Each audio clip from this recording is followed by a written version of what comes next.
بسم الله الرحمن الرحيم. أحب اليوم أوضح بعض الأمور ما يتعلق بالحكومة الكويتية اللي داخلين إلى العراق العظيم وإلى الأراضي العراقية. أقول له يابا أنت من أخذت الأراضي العراقية؟ اشتريته من الحكومة العراقية الحالية؟ اشتريته من رئيس الوزراء العراقي الحالي؟ السوداني اللي يطلع على شاشات التلفاز عبالك مراسل صحفي يوصف شلون المواطن العراقي ما عنده فلوس شريط حبوب. انت الرئيس الوزراء، فلهذا السبب المواطن العراقي ما عنده فلوس شريط حبوب. انت يا السوداني بدل ما تبني مستشفيات وتبني مدارس وتنطي راتب للمواطن العراقي ثابت شهريا، تبيعون ارض العراق العظيم للكويتيين.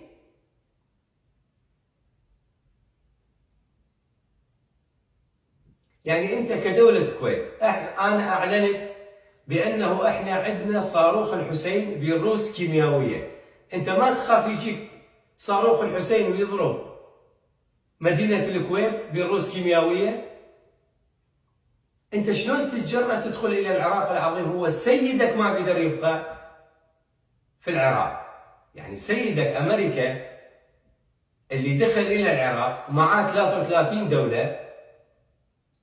الجند الامريكي كانوا يبكون داخل الاراضي العراقية.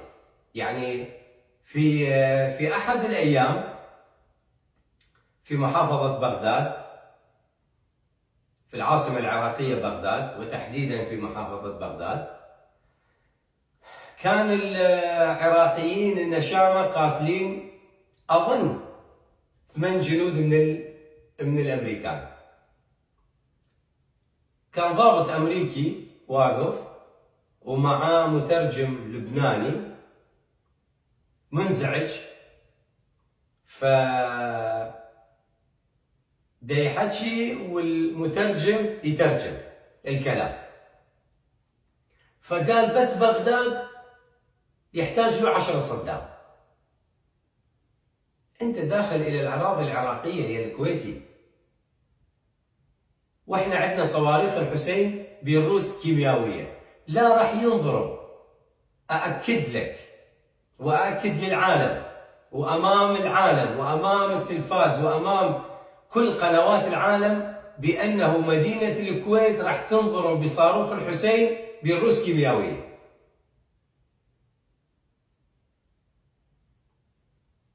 إذا أنت مشتري أراضي العراقية من الحكومة الحالية، فالحكومة الحالية هو عدو للشعب. لو ما كان عدو للشعب العراقي ما كان ينطيك أراضي جمهورية العراق إلك، اللي أنت في سنة 2003 لما دخلوا الولايات المتحدة الأمريكية مع 33 دولة احتل العراق، حركت كل مؤسسات الدولة العراقية.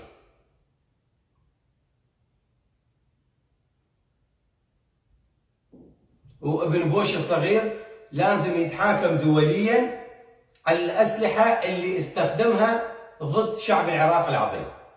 أسلحة محرمة دوليا ضرب بها بغداد ومدن العراقية الأخرى، فلازم يتحاكم وفق القانون الأمريكي بالإعدام وينفذ عليه الحكم في بغداد.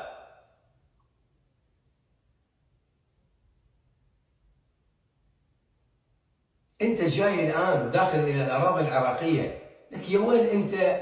يعني احنا الماجده العراقيه تقدر ترجع محافظه الكويت. فاذا انت فرحان بهذا الشيء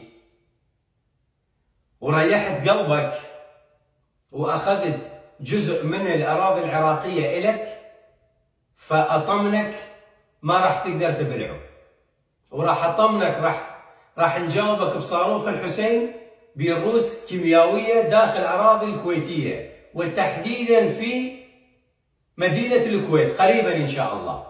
وراح أبشر شعب العراق العظيم النصر قادم إن شاء الله قريبا.